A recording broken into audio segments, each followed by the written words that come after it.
Good evening, everybody. How's it going?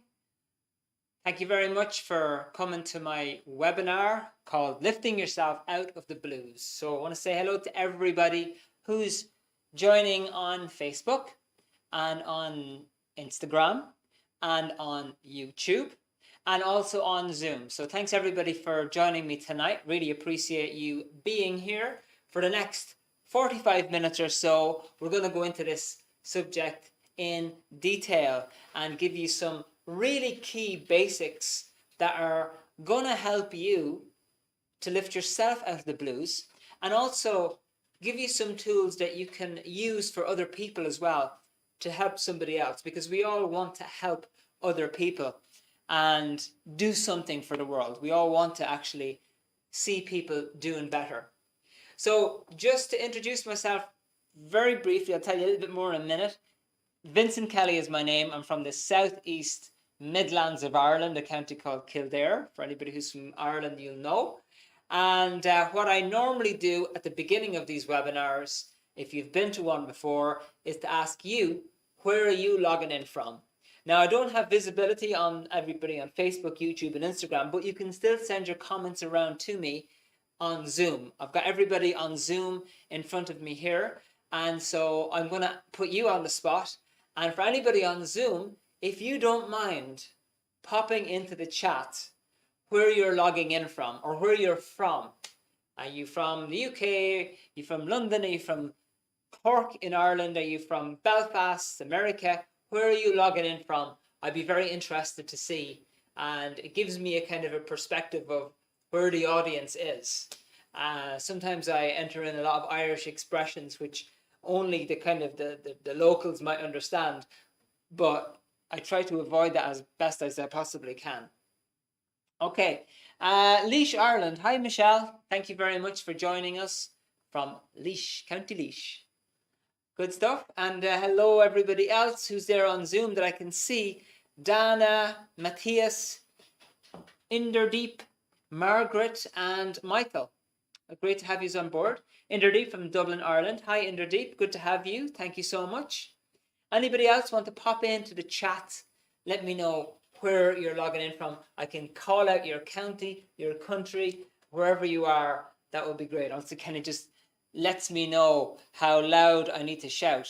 Not really, but it doesn't matter. But anyway, if you want, you can pop in your city, your county, your country in there, and I'll catch up on it, because usually with these comments, I let them roll and then I go back to revisit them if I've missed any. All right. Now, so let's get going. So my webinar tonight is based off this book, as all my webinars are. Okay. And the book is called Dianetics, The Modern Science of Mental Health. Dia means through, and netics means the mind, or through thought. Okay. And this is the author. His name is L. Ron Hubbard. And this book was written many, many years ago, but the practicality is still valid today.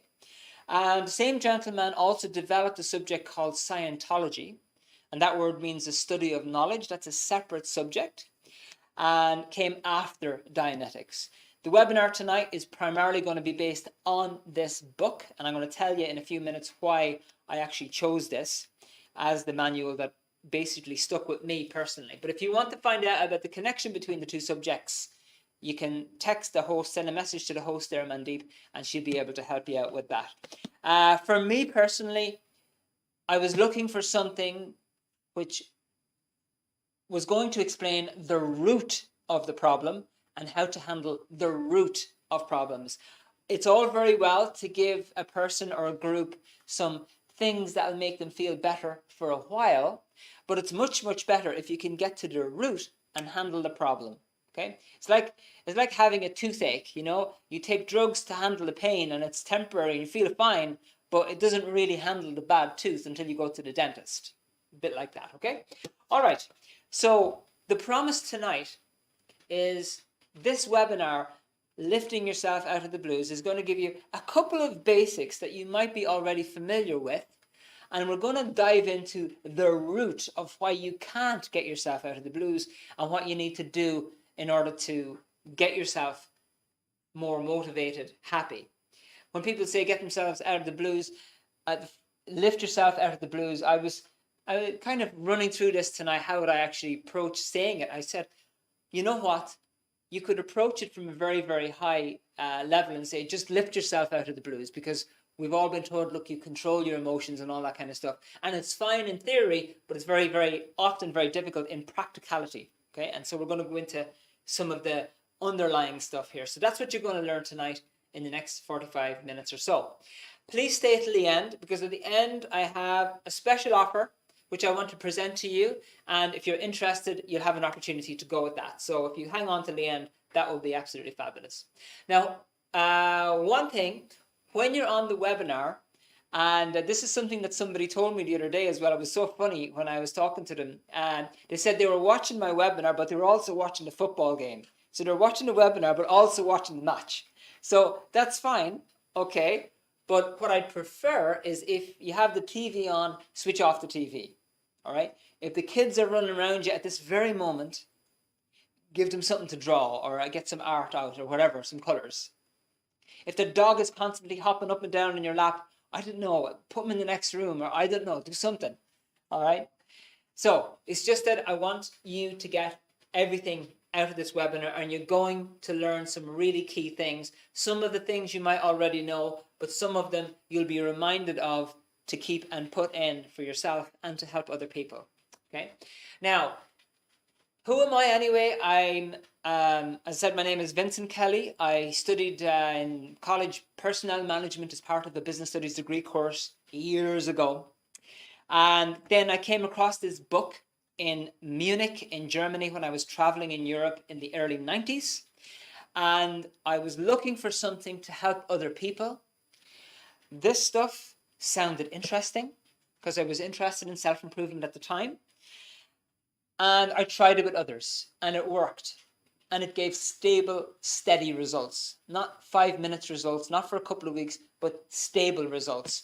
And so I've stuck with it because it works. And I've been delivering lectures and promoting this subject to people for over 25 years, only because it works. And when you hear what I have to say tonight, you might see where I'm coming from, okay? So when we go down to this thing about lifting yourself out of the blues, honestly, everybody hits them sometimes. When we talk about blues, we're talking about sadness. We're talking about just not feeling very happy about things. And you might not even have a reason for it. You might think to yourself, well, nothing happened, but I just still feel sad. I still feel down. And I don't know why. Nothing happened yesterday. Nothing happened last week. So people have this a lot. Sometimes people have it temporarily, where they hit the deck and then they pull themselves back up. And some people are in it for a long period of time. In other words, they're really experiencing sadness a lot. Okay, so what I want to do, I've got a list of things that I'm going to go over on this webinar. But usually at the beginning, I like to survey my audience to find out what are the areas that you would like most addressed. So I have a question for you. And this is one of a couple of questions I'll ask you throughout the webinar. And you don't have to participate, but I'd like it if you did, and pop it into the chat. My question for you is, if you're at this webinar because you want to lift yourself out of the blues, what is the area of your life that it most affects you? What is the area of your life that the blues most affects you? Or if you're here at this webinar to help somebody else, what is the area of their lives that the blues mostly affects them? Is it family? Is it just general motivation? Is it relationships? Is it work? Is it just achieving goals in life? So that's my question for you, each one of you. No matter what, I've got everybody on Zoom, so I kind of highlight the Zoom people more often than not. But anybody on Facebook, YouTube, and Instagram, I'd like you to also have a look at that and pop it into the comments, because I've got someone who can feed them over to me here. So what is the area of your life that the blues mostly affects you? And pop it into the chat, if you don't mind.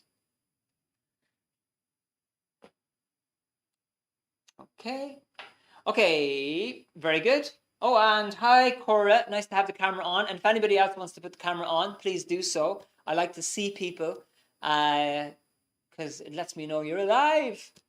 Okay, so thank you, Cora, for being there and putting on your camera. Much appreciated. Okay, in the deep personal life and motivation. Let me just make a little note. Okay, just make a note of these, just so I can make sure I'm covering them. Personal life, motivation. Okay, and then also goals. Okay, anybody else want to put down anything? What is the area of your life that the blues mainly affects you? Or is it in just general? Okay, so you can pop that into the comments there.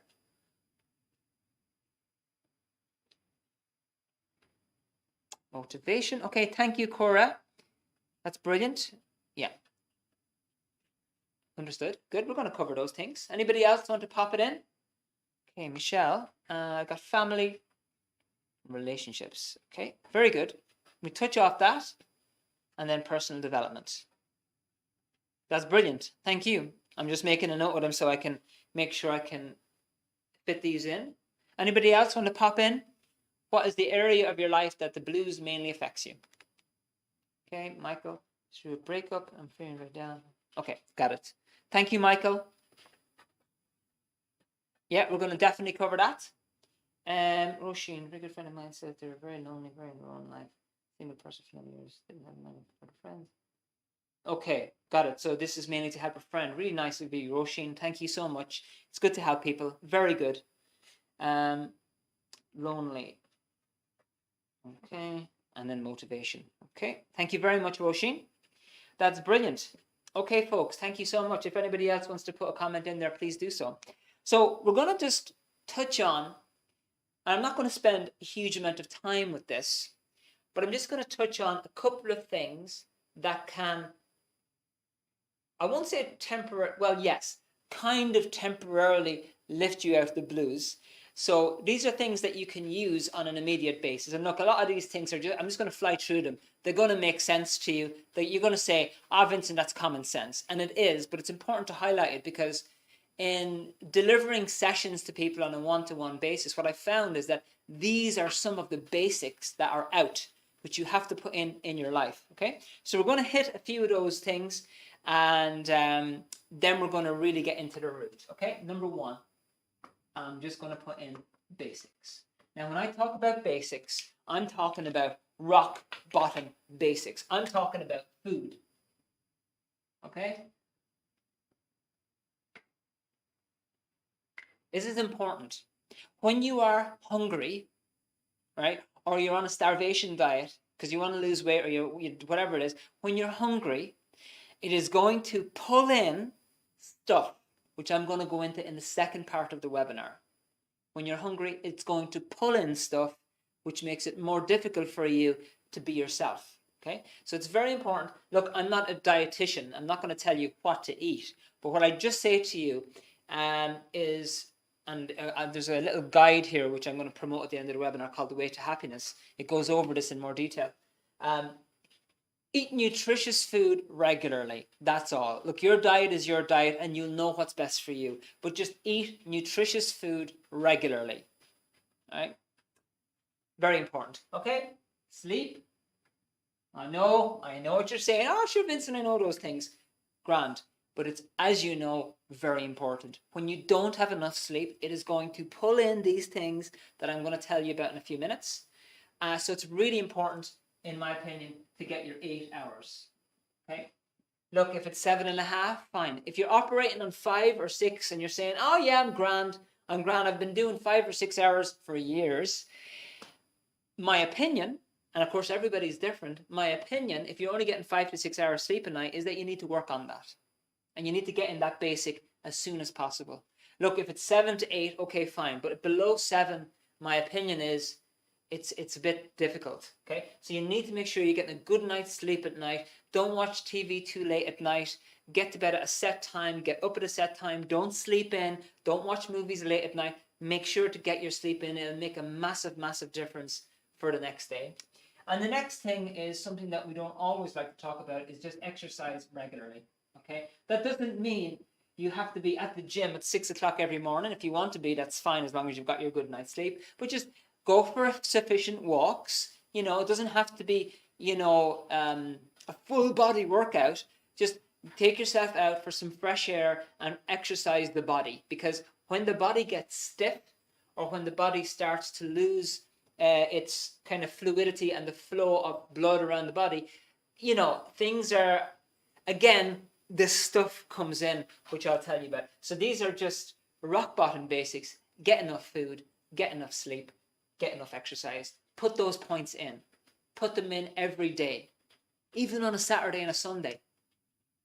Put them in and make sure they're in. It's going to make a massive difference to you as a rock bottom basic. And it is one of the very first things, I know it sounds simple, but it's one of the very first things that I do when I'm dealing with somebody on a one-to-one basis. I make sure they have these in to start off with, and then we can work from there.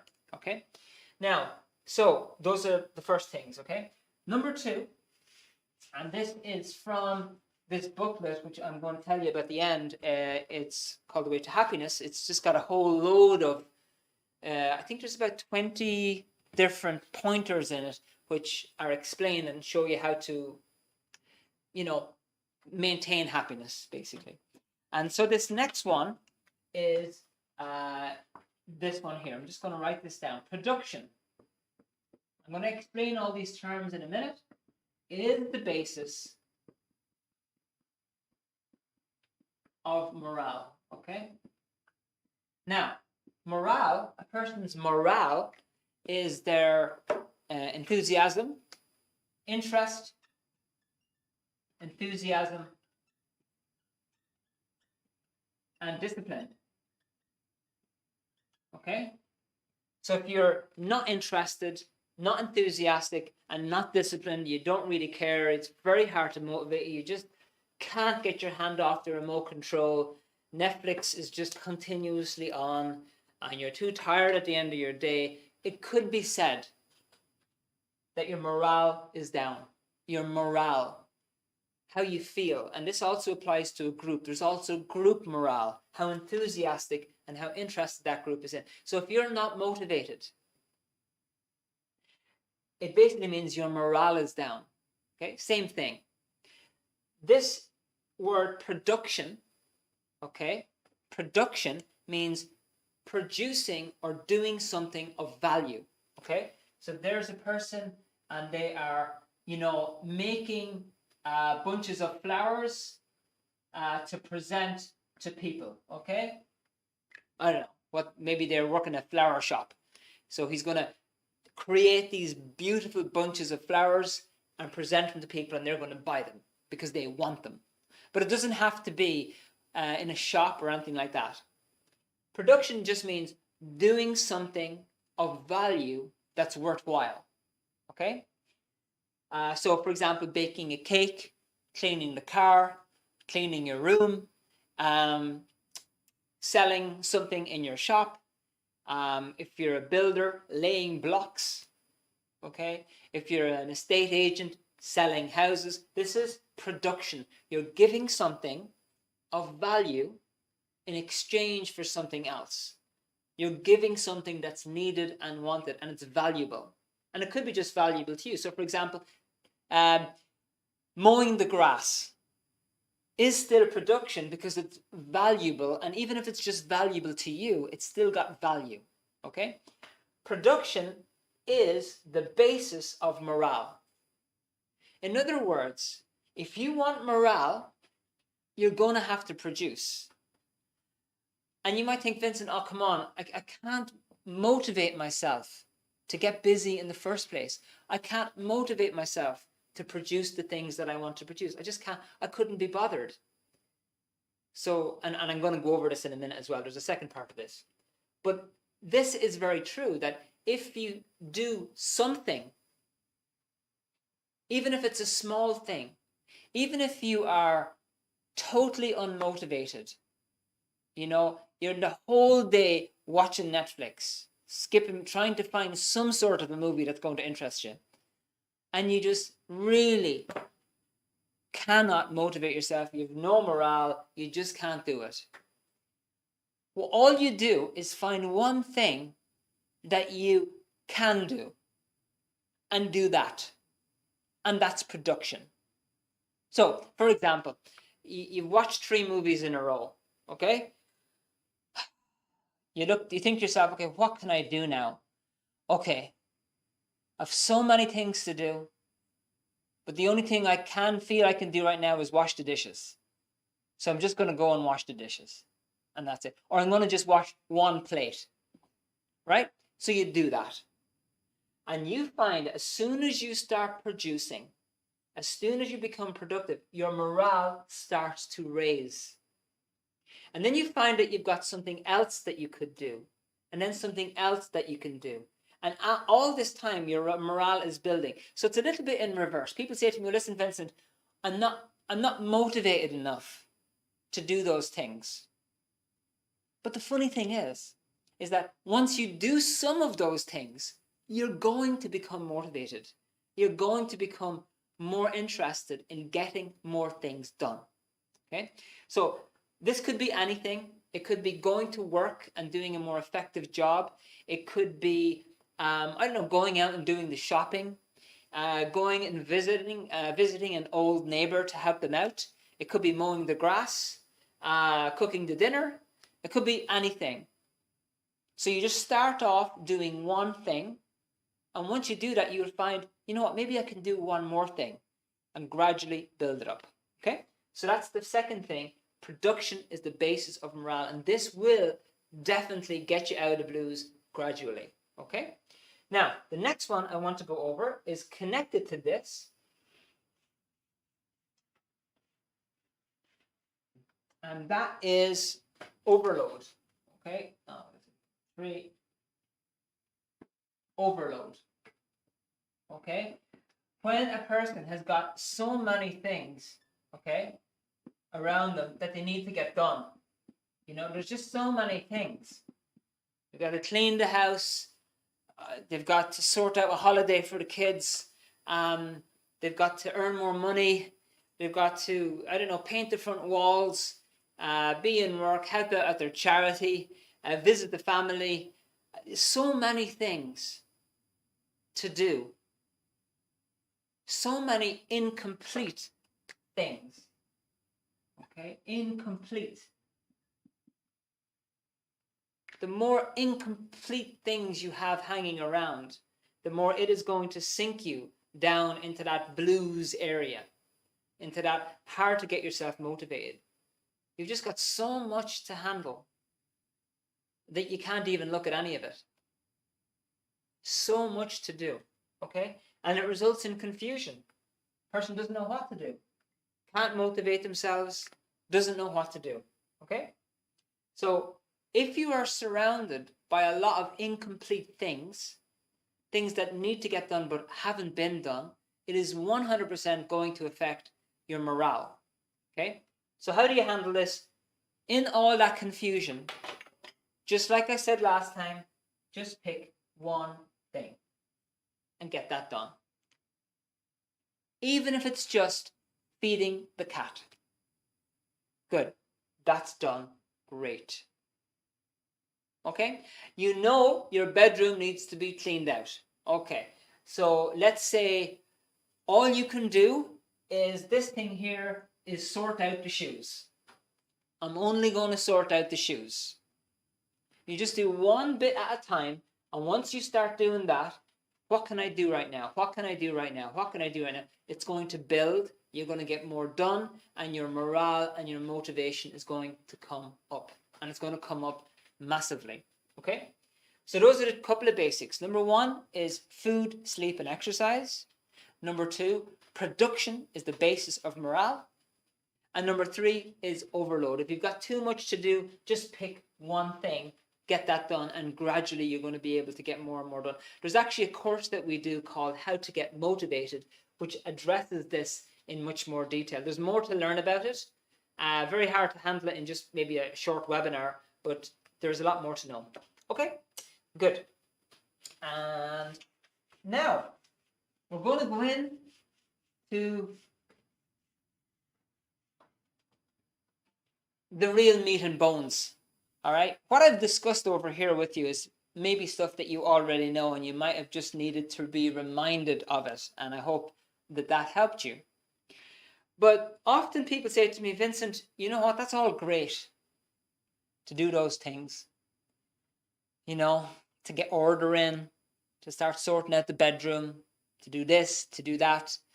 What else we have? To sort it out personal development and relationships and, really work out my goals. It's all very fine, Vincent. But you know what? I just don't feel like it. I just don't feel like doing it. Just don't feel like it. And you'll find that your action, okay, so your action is down here. The actions that you take, okay, is going to be dependent upon the feeling, how you feel, okay? So the actions that you take depends on the feeling. So if you don't feel like it, you're not going to take action. You don't feel like doing it. I don't feel like getting up out of bed. I don't feel like calling my parents and improving the relationship. I don't feel like trying to get myself into a relationship. I just don't feel like it. Okay, but if you don't feel like it, it is going to lead to no action. And when we talk about feelings, we're talking about the high ones, which is interested. Okay, enthusiasm.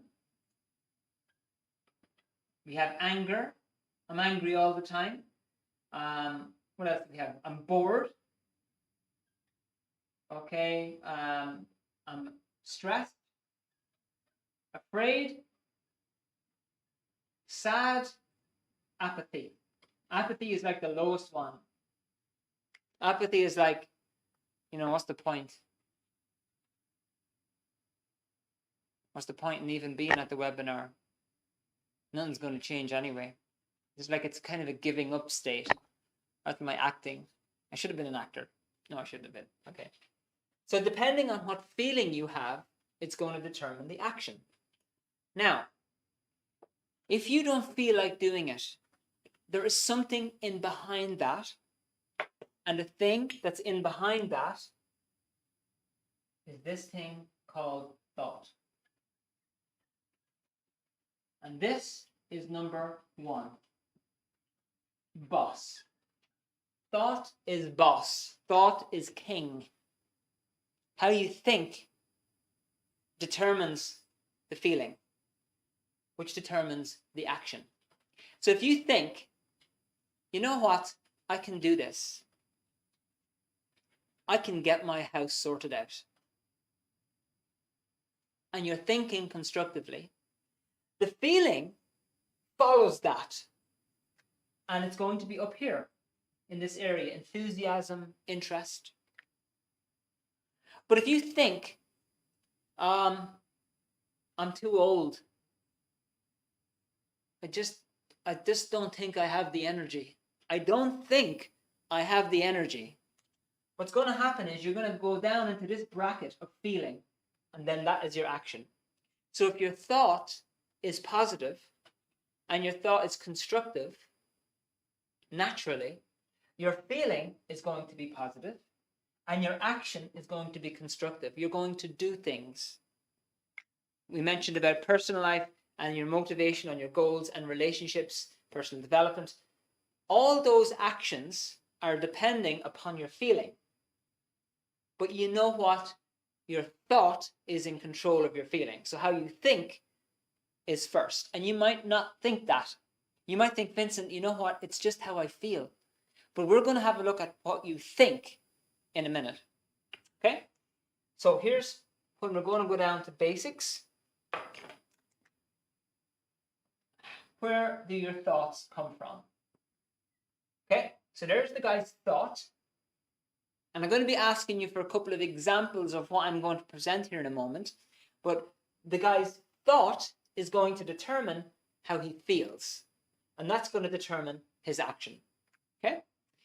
So let me just pause for a second, and I'm going to ask your help for an example. Okay? What I'd like you to do is think of a time when you thought to yourself, you know what? I can do this. And then you went ahead and did it. and it got done. So when was the last time, or any time, and if you don't mind putting an example on the chat, that would be great. When was the last time you thought, you know what, I can do this? And then you went ahead and got it done. You know, I can open up my own business. I can ask that girl out. I can clean the house. I can get myself a new car. I can win the race. All right? So just give me an example of a time that you thought, I can do this, and then you went ahead and did it. Okay? And pop it into the chat. Okay, Michelle, house move. Great. Fantastic. You know what? I can move house. I can move. I can do this. I'm tired of this place. I'm going to move. And you did it. Brilliant. I can move house. The feeling was, you know what? Let's get into action. Be interested. And then you did. You got into action and you did it. Okay? Michael gave up smoking. Fantastic. But that started with a thought. It didn't start with a feeling or action. It started with thinking. You thought, you know what? I can give up smoking. I can do this. I'm going to do it. And then you became interested. Maybe you were in anger for a while with the withdrawal symptoms, who knows? But you were definitely up around this category, and then the action kicked in. Okay? Anybody else want to give an example of a time you thought you could do something and then you went ahead and did it? Pop it into the chat. If I miss it, I will come back to it in just a moment. Okay. So, we're going to have a look at this, right? Now, so where do your thoughts come from? You are carrying around your own invisible computer, which we call the mind. Okay? The mind. Your mind is like your own portable laptop, which is invisible, but it's much better than any of the laptops out there on the market. It's much better. You've got a much better computer than, you know, the MacBook Pro. You've got a much better computer than that, and you're carrying it around. And it stores information in picture form. Now, for anybody who's been at my webinars before, you'll know that I am not a fan of the whole, you know, stick a label on the guy, pump him full of drugs and it'll be grand. I am not into that at all. Everybody is a unique personality. So to label somebody with expressive, emotional, destructive, habitual personality disorder is a little bit crazy to me. Or to label somebody with caffeine drinking disorder because he drinks too much coffee and it's a disorder and it's some sort of a mental disease is just nuts, in my opinion. And the reason that is because usually what comes along with such a label is people go, okay, just pump him full of drugs and he'll be grand. Not my sphere. I'm only into natural approaches. Don't like that idea at all.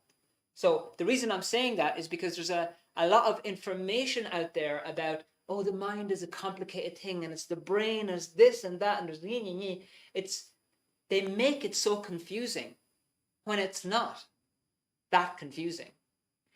Your mind is a collection of pictures from your past. If your mind is in good shape, your computer is in good shape and you're able to think clearly. So if your mind is in good shape, your thoughts will be in good shape. And if your thoughts are in good shape, your feelings are going to be in good shape. And if your feelings are in good shape, you're going to take positive, constructive action and you're not going to wait around for 10 years.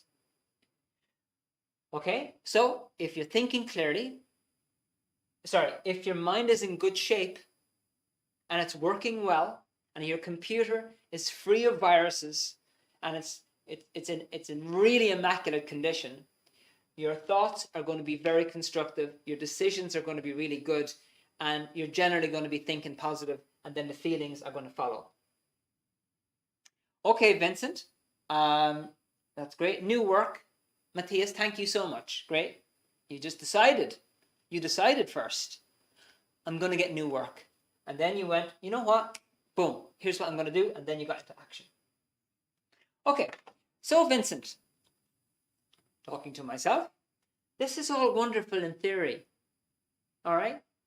Obviously, if your mind is in great shape, your thoughts are going to be in great shape. Well, why is it then that I can never think positively, or my thoughts go a bit messy? Why is it? Why is it that my mind and my thoughts are often very, very negative? Why is that? My thoughts are very, very negative. I get what you're saying now, Vincent, that your thoughts control your feelings and your actions, but why is it that I think negatively when I don't want to? I don't want to think I'm bad. I don't want to think I'm not good enough, or I'm too old, or I'm too young, or I'm too fat, or I'm too skinny, or I'm too this. I don't want to think those things. The reason you are thinking those things, even though you don't want to think those things, is that there is a section of this mind which you are not in control of, and which I'm going to show you how to get in control of. So there's a part of this mind which you are not in control of. It affects the computer a little bit like if you get a virus on your computer, and that affects the thinking, which affects the feelings, which affect the action. Now, we have a name for this in Dianetics, and it's called the reactive mind. Okay? It's called reactive because it just reacts. It's not a very logical part of the mind. It doesn't think very clearly. It just reacts on a push-button basis. Okay? For example, if you get on an airplane and you have a fear of flying, the minute you sit down, your heart starts racing. Boom, boom, boom, boom, boom. Okay? You've never been in a plane crash. It's very unlikely you're going to crash, but you're still getting stressed out. Your thoughts are, I'm going to die. And the feeling of stress comes in, right? Or if you are, I don't know, afraid of cats, okay? You see a cat, I mean, the cat's not going to bite you. You know, 99.999% sure that cat is not going to bite you or eat you, but yet you're terrified of the cat. It's a reaction.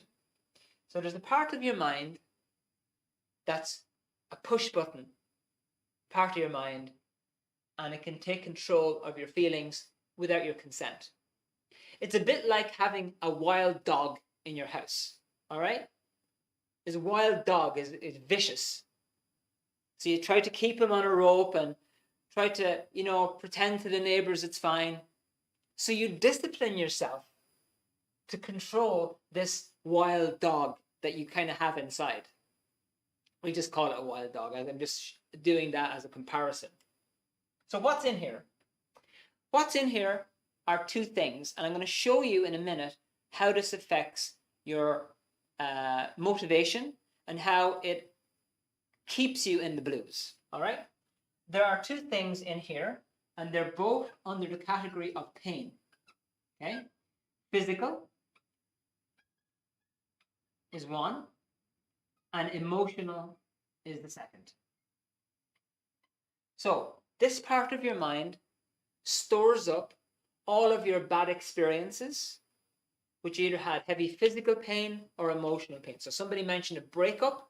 If you lose somebody close to you from a breakup, or if they depart because of death, or even if you lose a pet or your house, that emotional pain gets stored here as a record in the reactive mind, and it can get triggered in the future without your consent. And it's the same here with physical pain.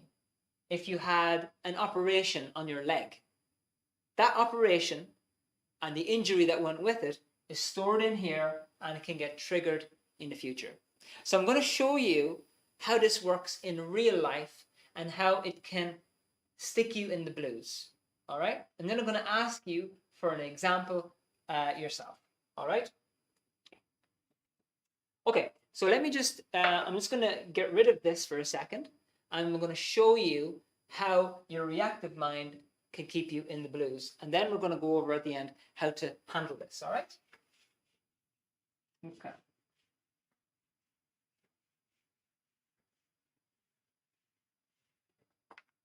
Okay, so here's a guy, and okay, a few years ago, he lost his mum. Okay?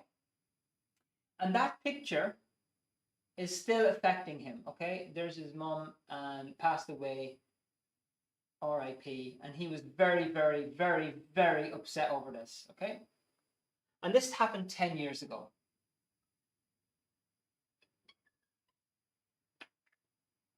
Okay?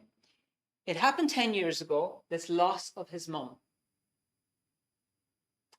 But believe it or not, that picture could be completely active and affecting him today without his knowledge and without his consent. So remember, I said the reactive mind, okay, this is the package of stuff, so it's coming from here, okay? It just reacts and it works on triggers. In other words, if there's enough triggers that are similar to what happened, it will keep it active and it will keep it affecting the person. Okay? So let's say here's a guy, and let's take the smile down a little bit. And he doesn't feel good most of the time. He doesn't feel good.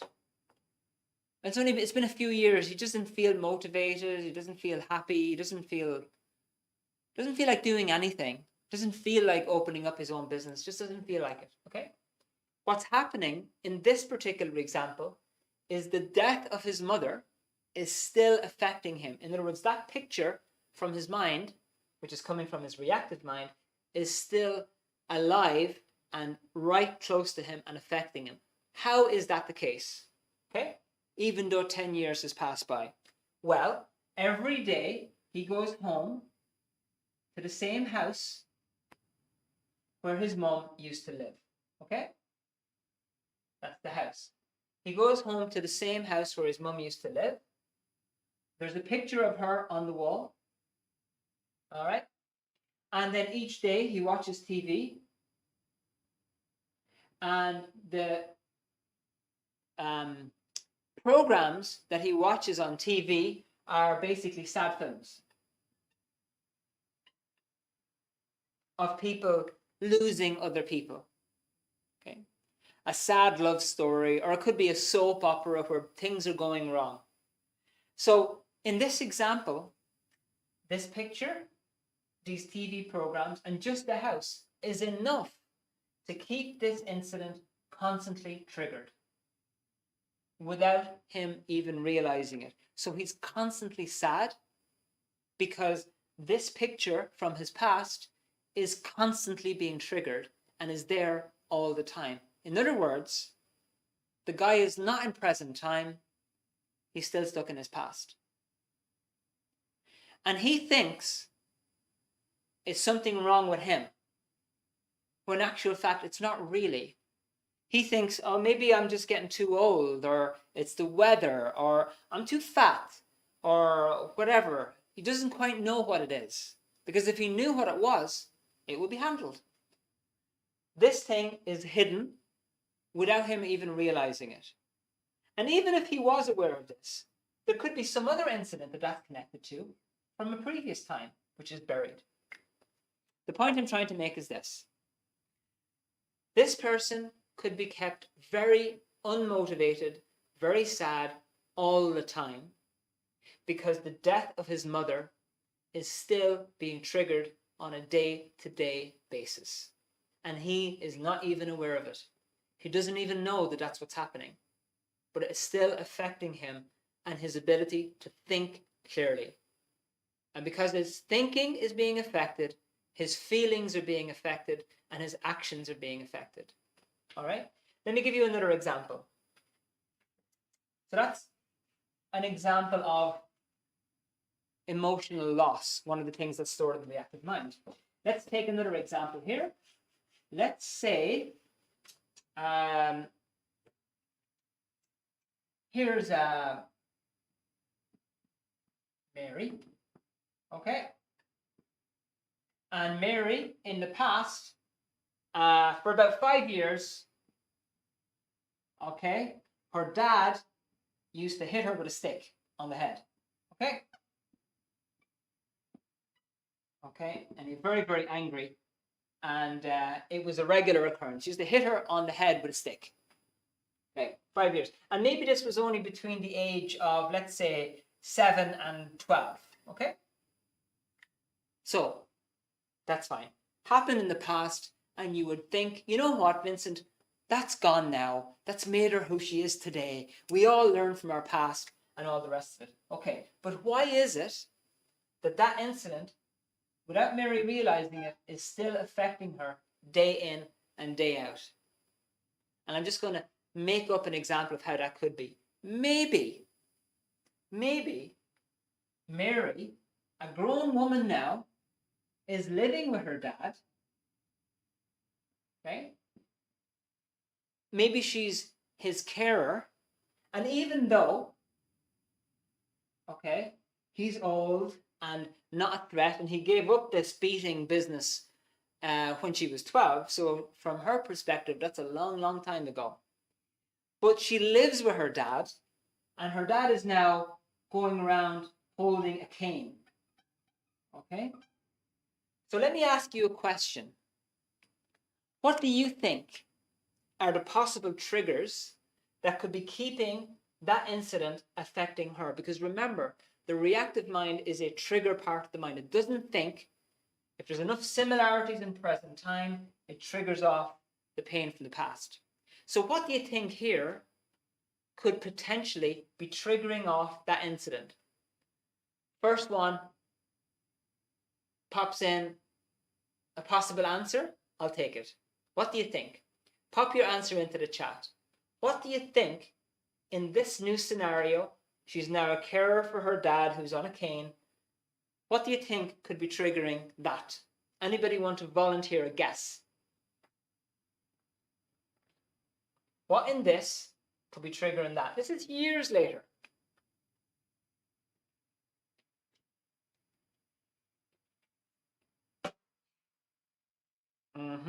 Yes, it could be.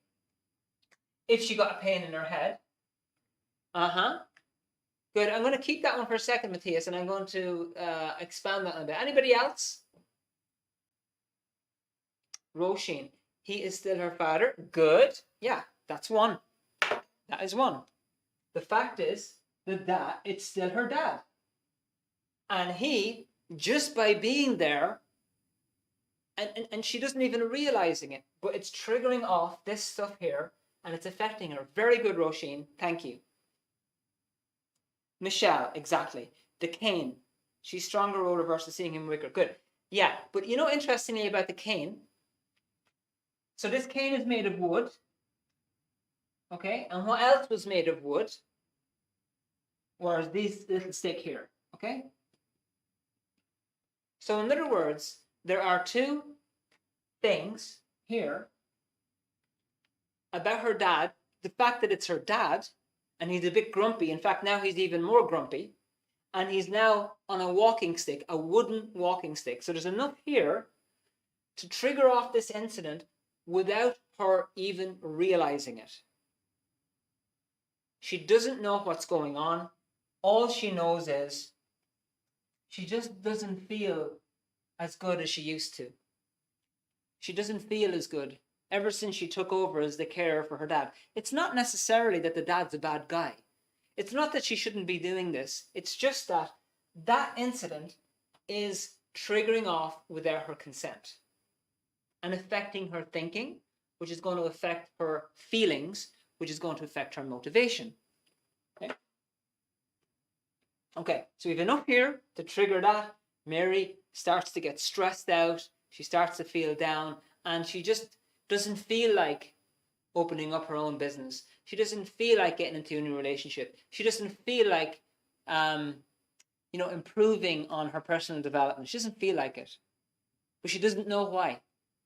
She thinks it's the weather. She thinks it's the country. She thinks it's the government. But really and truly, it's this stuff that's buried underneath. Otherwise, she would handle it. So I want to just tell you this as a summary, okay? The bottom line is this. Everybody is carrying around a package of past bad experiences, which in Dianetics we call the reactive mind. Okay? And this stuff in here is buried. It is buried. It is not something that you know about. So for example, if you had a breakup, yes, you know about the breakup, and there could be a segment of that's there, but there may be aspects of that breakup that are still there, but you haven't really looked at yet. Or there could be something earlier connected to it, or earlier. Because this reactive mind operates in chains, similar chains. So when you are being triggered off, it could be that incident, but it could be the earlier buried incidents as well. Okay, so what people do to handle these things, and by the way, thank you very much for everybody who gave me the examples. And by the way, Matthias, on the pain in the head thing, it is true, if she got a headache, it could trigger it off. But more often than not, what happens is the external stuff triggers off this incident, which affects the head. There's a chapter in this book called Psychosomatic Illnesses. Psycho means the mind, somatic means the body, how the mind makes the body ill. Explains that in a lot more detail. Okay, so what I went over here is that you've accumulated a lot of painful experiences. The problem with this is that if you don't handle them, every time they get triggered, every time you get stressed because of them, the reactive mind grows. It gets bigger and bigger, and you become more reactive, and less motivated. And people then say, oh, I'm getting old. It's the age is creeping up on me. It's the age, Vincent. It's the age. But in most cases, it's not really that's not really the source of it. The source of it is your reactive mind is getting bigger. So let me ask you this. And you don't have to write this down as an example, right? If you have a lot of painful experiences in your past that could be affecting your motivation and keeping you in the blues, and I can assure you they are the main source of the lack of motivation and the lack of and the keeping you in the blues, the main source. If you have a pile of that and you don't handle it, what will it be like in 5 or 10 years' time?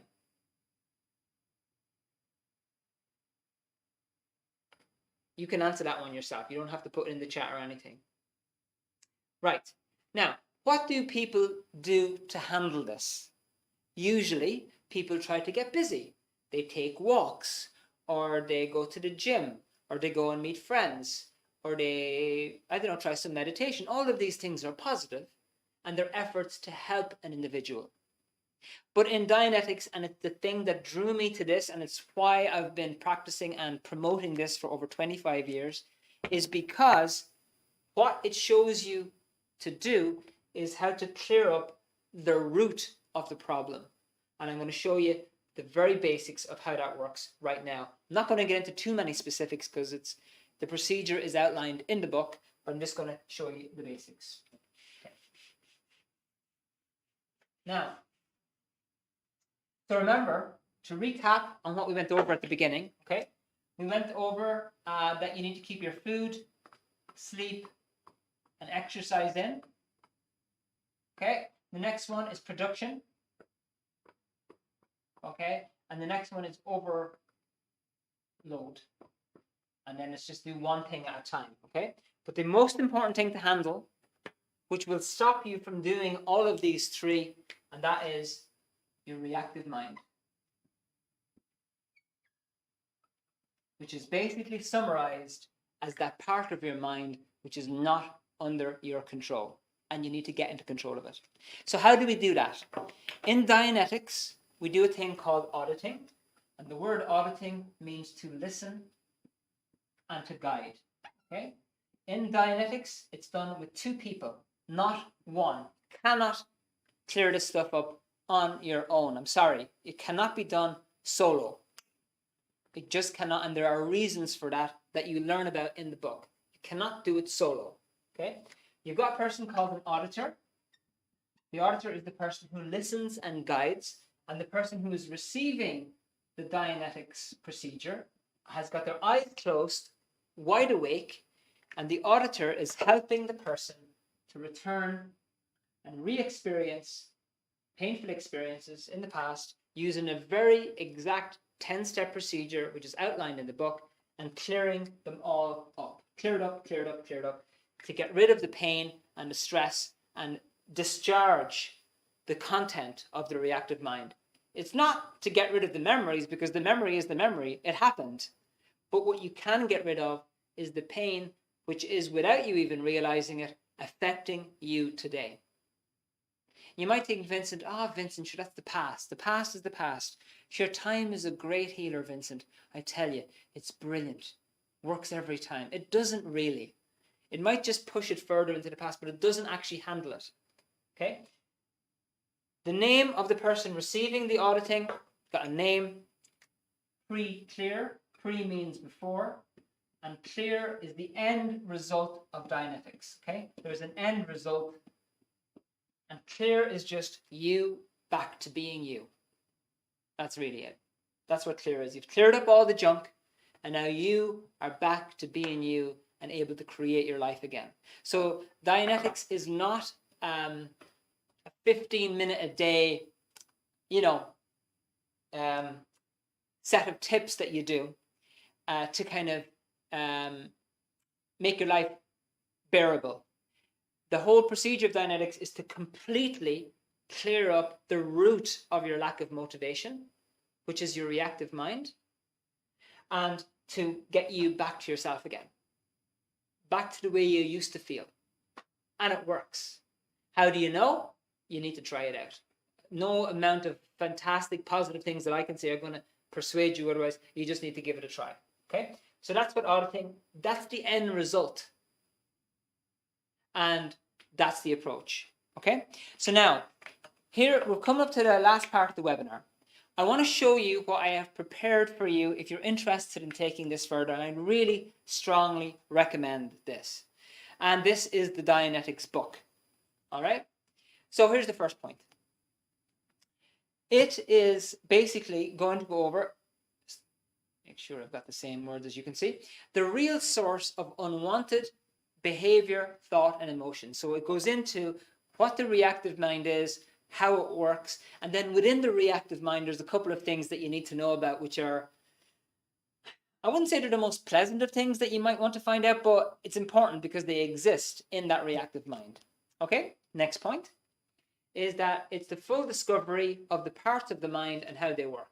Okay, so the reactive mind is not the only thing.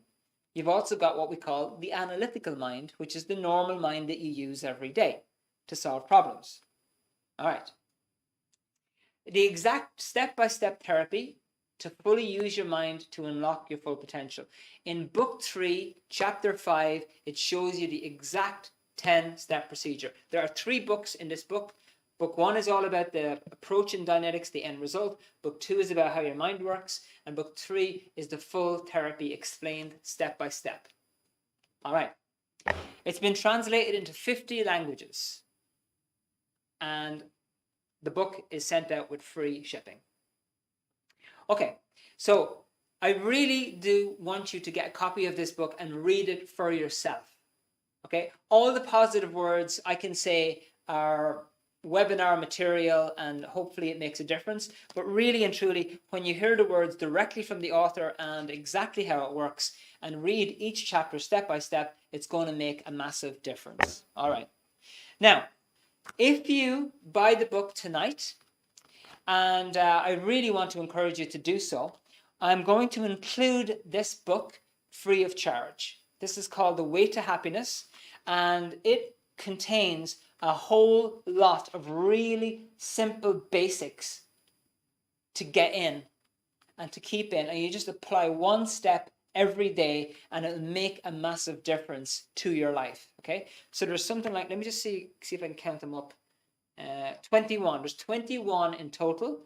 Very, very simple basics, and they will really, really help you. So if you get a copy of the book tonight, that will be sent out to you free of charge, and I'd strongly recommend that for you. And there's going to be a link going up on the actual chat right now for anybody who signs up. And the little offer of the booklet is there to encourage you to just do it now. I know usually when motivation comes up, what normally people say, Vincent, sure, I'll do it tomorrow. Sure, there's time enough.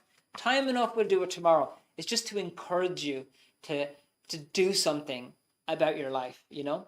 So if you get this book tonight, before the end of the webinar, and we'll be finishing in about, I don't know, 5, 7, 8, 9 minutes, depending on how many questions we have.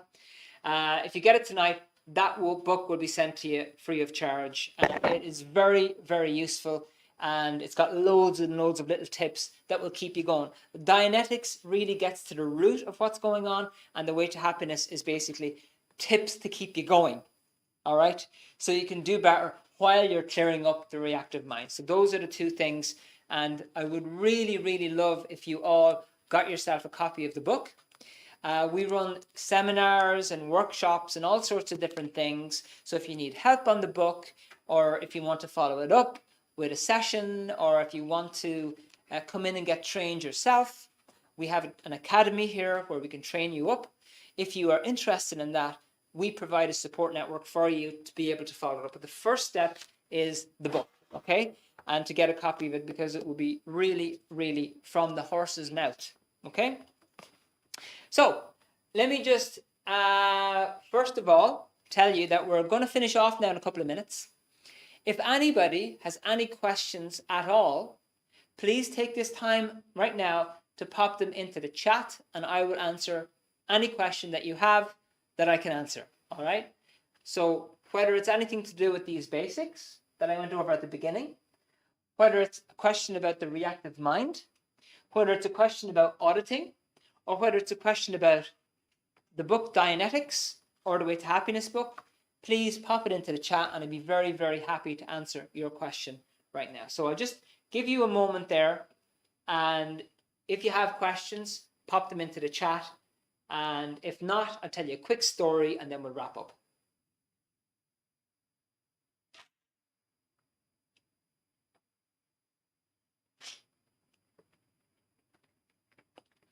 Any questions about what we went over tonight?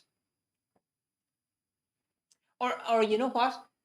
Even if something I mentioned tonight clicked with you in some way, I actually like to hear that too. So you can type in the word clicked or what it clicked on, and I'd be most happy to actually hear that, because it's nice to get feedback and to see, was there anything that you kind of grasped from this webinar that you could potentially use? Wonderful, Roisin. Wonderful. That's okay. No problem at all. Michelle, are you talking about psychologists counseling in terms of auditing? And what do you think of holistic therapies in terms of Reiki healing, meant to do the same thing? Clicked. Okay, clicked few things. Great. Okay, Michelle, thank you. You know, there are loads of other therapies that people do. Okay. And in fact, some of my best friends have done those things and have gotten benefit from all sorts of things like Reiki and meditation and all sorts of other things. Relatives as well. And there's probably only one thing that I'm not really into, and that's the whole pumping the guy full of drugs and giving him a label, as I mentioned. But, you know, anything that's helpful to a person, I'm in support of, honestly. The reason I picked this one compared with everything else is because it's the only thing that I found really and truly clears up the root of the issue. So that when you clear up the root of the issue, and you know what, it can take a while because there can be many different things, there are many different chains of incidents. When you clear up the root, you don't experience the same stress or sadness. So you often don't need these additional techniques because it's gone. The bad feelings are gone. They're not coming back. Okay, so what this procedure is, okay, it's in the book, in book 3, chapter 5, you learn exactly how the procedure works, okay? It is done with 2 people. The auditor is the person who listens and guides. Now, from the people who have been to me, who have been to some more traditional counselings, the approach that has been taken in those counselings has taken a certain route and uses a certain set of techniques that has some efficacy. In other words, is some way effective, but in my opinion, this is a better route to go in that it kind of fills out. Let me just rephrase it. There are counselings out there that have really helped people, okay? And people that I've met personally have really, really benefited from those counselings, okay? The author of this book all researched those counselings as well and dove much, much deeper and found an exact technique that completely clears up this stuff, so it never has to be cleared up again. So yeah, it is a bit like counseling, the auditing. The word is called auditing because the auditor is the person who just listens and guides. He is not there to give life advice. He is not there to tell the pre-clear what's wrong with him. He's not there to tell the pre-clear, well, look, the reason why you're so stressed out is because your mother beat you when you were a kid. The auditor doesn't know that. This is the person who knows the answers, and the auditor is there to guide him to the answers, which he will find himself, and in the process, clear up all that stress and pain. Okay, so I hope that helps you. No, it's not like the hypnotherapy. There is a very interesting comparison that the author makes with hypnosis in the book, and it is pretty much the opposite. For anybody who's familiar with hypnosis, and I honestly don't want to knock people who've been into it or who have done it, honestly, is that the approach is to put somebody asleep in order to try and assist them, okay? The approach in Dianetics is the polar opposite. We want to wake people up. So in this session, this person is wide awake. There's no putting to sleep. We want people to become more awake. And so if you read, there's a section in the book on hypnosis, and it just tells you how Dianetics is not that. Okay? So I hope that helps you, Michelle. Not really a book reader, but I did enjoy the webinar. Yes. Yes, good. Yeah, Michael, there is a DVD version as well. There is that, and Mandeep can give you the details, and she has already popped it up there because she's a very efficient person, and thank you, Mandeep. Okay, folks, so any other questions? And then I'll tell you my short story, which I share often, and then we'll wrap it up. You're welcome, Michelle, you're very welcome. Okay, so short story before we wrap up. If anybody wants to sneak in a quick question, please feel free to do so, and please, I really encourage you all, get a copy of the book. Tonight, this little booklet will be sent to you free of charge with it. It's worth it. Take your chance. Go for it. Give it a shot. Okay? If all this did for you was help you to become more able to control your emotions and be more positive, it would be worth it. If all it did was help you to clear up some of those failures that you had in the past, some of those reasons why you can't motivate yourself in the present, it would also be worth it. Okay. As I mentioned, I came across this in Germany in the early 90s. I was doing this to help others because I thought, Vincent, you're grand. But other people are in bits, and I really wanted to help others, and I still do. At a certain point, I started using this with others. It worked. It really helped them. I went, this is it. I found what I was looking for. Listening to people benefit from it, I thought to myself, you know what? Maybe I'll try some of this myself. And when I tried it, I got myself into this chair. Because I had been in this chair, I got myself into this chair, and I got myself some sessions of auditing. And the things I thought had no effect on me, in fact, I didn't think many things did, the things I thought had no effect had a massive effect. And how I knew that was that at the end of those sessions, I just felt like my whole energy and drive had been restored to me. And I've got that ever since. I'm living proof that it works, but obviously you have to try it yourself. Right, folks, we'll leave it there. Go over the summary again. Keep your food, sleep, and exercise in. Production is the basis of morale. If you're overload, handle one thing at a time. Most important of all is to handle that reactive mind, clear it up using the techniques in the book. And if you get the book tonight, before we end, that is going to be sent to you free of charge. And obviously the whole thing is sent to you with free shipping. Well, folks, I'm going to end off now. I want to say thank you all so much for everybody who's still with us on Facebook, YouTube, and Instagram. Thank you for your time and for listening to me and for giving me the opportunity to tell you about this stuff. And for everybody who's left on YouTube, thank you, Cora, and for keeping on your camera, Cora. I really appreciate it. Not easy for the full hour, but I really am grateful. And Michelle, Matthias, Margaret, and Michael, thank you so much for your time tonight. I wish you all a beautiful evening, and I hope you get the book, and I hope to meet you all at some point in the future. Okay, everybody, have a nice evening.